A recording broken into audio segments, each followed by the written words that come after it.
रोहित और नेहा का छोटा सा परिवार था।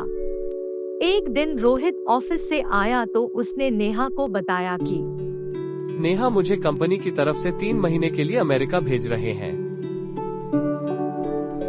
क्या सच में? फिर तो बहुत मजा आएगा। हाँ, पर हमें परसों ही निकलना है, इसलिए जल्दी पैकिंग करनी होगी।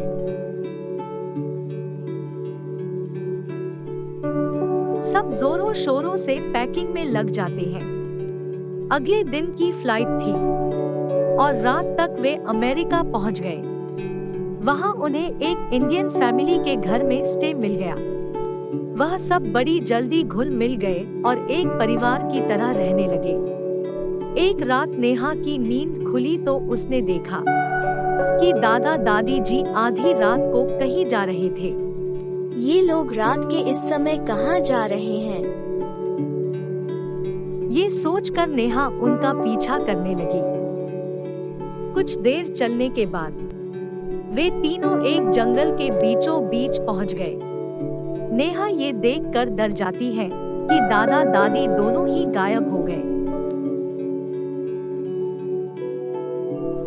दादाजी, दादी जी, आप कहाँ गए?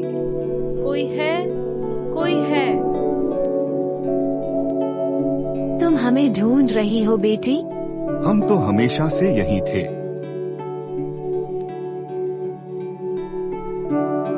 दादाजी, दादी जी, क्या आप मुझे बताएंगे ये सब क्या हो रहा है? तुम जानना चाहती हो तो सुनो। नेहा के पूछने पर दादी बताती है कि उन दोनों को दुनिया घूमने का बहुत शौक था।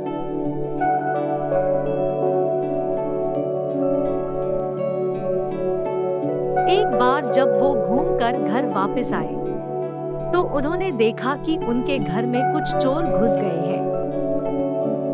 जब दादाजी ने उनसे बात करने की कोशिश की तो चोर बिना उनकी बात सुने ही दोनों को मारने लगे।